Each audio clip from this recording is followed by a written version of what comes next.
عورت کی آواز کا پردہ ہے۔ اب دیکھیے کس حد تک نماز میں اس وقت عورتیں بھی شریک ہوتی تھیں، اگرچہ حضور نے فرمایا مردوں کی صف بہترین سب سے آگے والی ہے اور سب سے بری صف سب سے پیچھے ہے، کیونکہ اس کے پیچھے پھر عورتوں کی صف ہوتی تھی، اور عورتوں کے لیے سب سے اچھی صف سب سے پچھلی والی ہے اور سب سے بری سب سے آگے والی ہے۔ سب سے آگے والوں کے سامنے پھر مرد ہوتے تھے، ان کی پشت ہوتی تھی۔ تو اسی طریقے سے اگر غلطی کی ہے تو مرد جو ہے کہے گا سبحان اللہ، امام سے غلطی ہو گئی ہے، مرد کیا کہے گا؟ سبحان اللہ۔ عورت کیا کرے گی؟ اپنے ایک ہاتھ کے پشت پر اپنا ہاتھ مارے گی، اپنی آواز نہیں نکالنی، آواز کا پردہ۔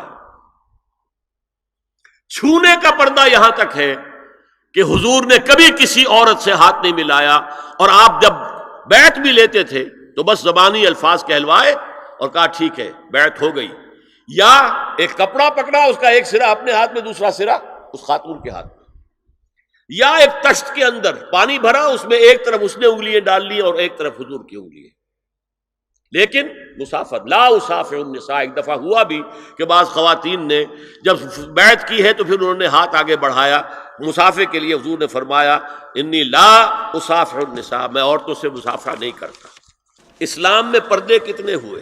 پہلا پردہ 4 دیواری، گھروں میں رہو، یہ پہلا پردہ ہے۔ جیسے ڈیفنس لائنز ہوتی ہے نا فوج کی، یہ فرسٹ ڈیفنس لائن، سیکنڈ ہے، تھرڈ ہے، پہلی کو عبور کر کے کوئی آ جائے تو سیکنڈ ہے، سیکنڈ سے گزرے تو پہلا پردہ 4 دیواری،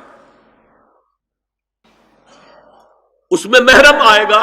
اب دیکھیے اسی پر ہماری تہذیب استوار ہوئی، اسی پر ہمارا آرکیٹیکچر بنا، گھر ایسے بنے کہ مردانہ علیحدہ زنانہ علیحدہ، چھوٹا آدمی ہے تب بھی بیٹھک علیحدہ، بیٹھک باہر سے کھلے گی اور پھر ڈیوڑی سے ہو کر پھر گھر کے اندر جائیں گے، مرد آئیں گے تو یہاں بیٹھیں گے، اندر نہیں جائیں گے، اندر تو صرف وہی جائیں گے جو محرم ہے، ابدی محرم۔ دوسرا پردہ ستر، گھر کے اندر جو محرم آ گئے ہیں ان کے سامنے چہرہ تو کھلے گا، باقی جسم کا کوئی حصہ بھائی بہن کا نہیں دیکھ سکتا، اور باپ بیٹی کا نہیں دیکھ سکتا، بیٹا ماں کا نہیں دیکھ سکتا۔ یہ ستر، عورت پوری کی پوری عورت ہے۔ عورت کہتی ہیں چھپانے کی چیز کو، عورات النساء، عورتوں کی چھپی ہوئی چیزیں جن پر ظاہر نہیں ہوئی، لم یظہروا علی عورات النساء، ابھی تک ہم نے لفظ پڑھایا بھی۔ تیسرا پردہ ہے چہرے کا پردہ، یہ ہے غیر محرموں سے، اور جب کہ گھر سے باہر نکلنا ہو اس کے لیے سورہ احزاب میں نے کہا تھا گھر سے باہر کا پردہ، چہرے کا پردہ وہ غیر محرموں سے ہے، اور گھر سے باہر نکلے گی تو غیر محرم سامنے آئیں گے۔ یا ایھا النبی قل لازواجک وبناتک ونساء المؤمنین یدنین علیہن من جلابیبہن ذالک ادنی ان یعرفن فلا یؤذین وکان اللہ غفورا رحیما۔ اے نبی صلی اللہ علیہ وسلم کہہ دیجئے اپنی بیٹیوں سے اور اپنی بیویوں سے اور مسلمانوں کی خواتین سے۔ اب دیکھیے یہ سورہ احزاب ہی میں ہو رہا ہے، شروع میں یا نساء نبی سے بات چلی، استیزان بھی صرف نبی کے گھر میں داخل نہ ہو اذن کے بغیر، آگے چل کر سورہ احزاب ہی میں عام بھی کر دیا، قل لازواجک وبناتک ونساء المؤمنین، کہہ دیجئے اپنی بیویوں سے، اپنی بیٹیوں سے اور اہل ایمان کی خواتین سے، یدنین علیہن من جلابیبہن، کہ وہ اپنے چہروں کے اوپر اپنی جلباب کو لٹکا لیا کریں، چہرہ چھپ جائے۔ اب اس کی تفسیر میں چاہتا ہوں کہ آپ کو جو مختلف مفسرین نے کی ہے وہ آپ کے سامنے میں رکھوں۔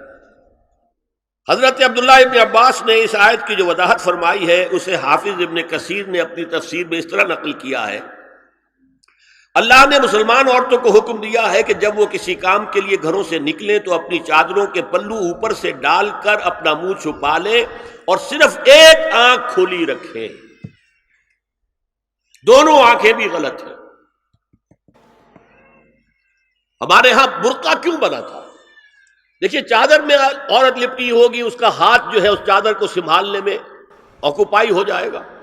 برقع ضرورت کی ایجاد ہے جو ہوا ہے، اور اس کے آگے آپ کو معلوم ہے پچھلے برقعوں میں جالیاں لگی ہوتی تھی کہ نگاہوں سے بھی براہ راست سامنا نہ ہو۔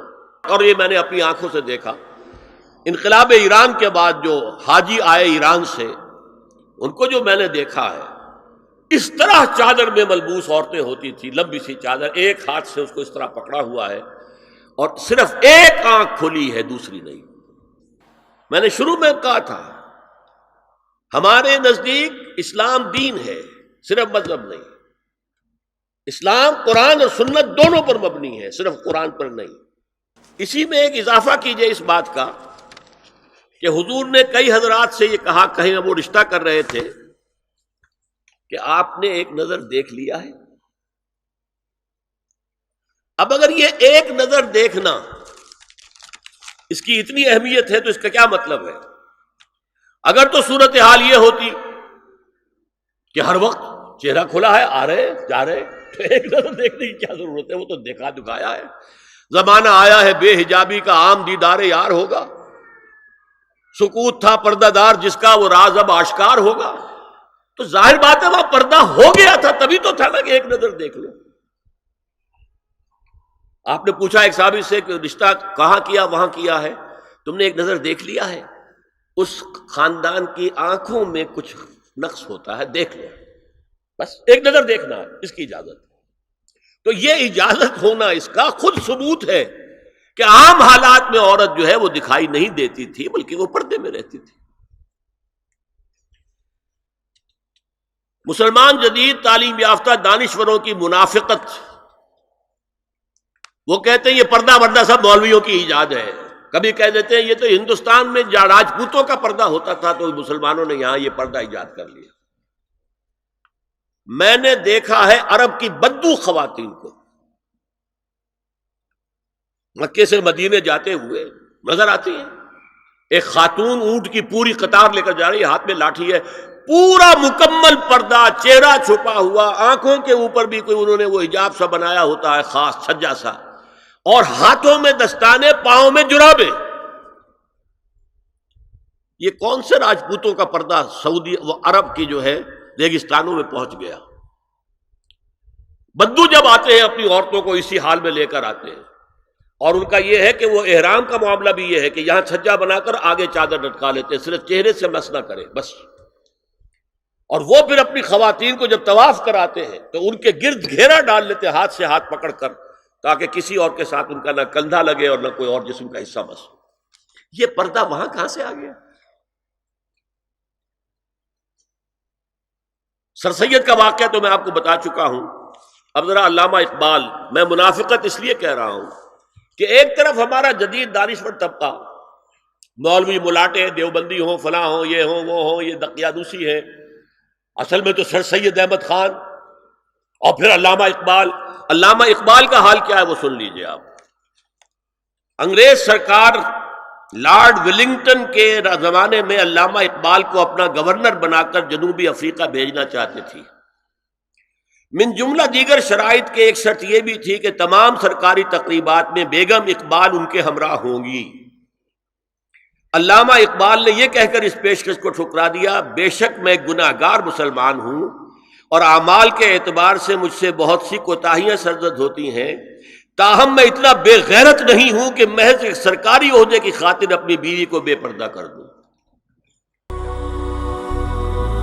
هي الحلقات تحفظني بآيات من القرآن، هي الحلقات تملأني بحب المصطفى العدنان، هي الحلقات تحفظني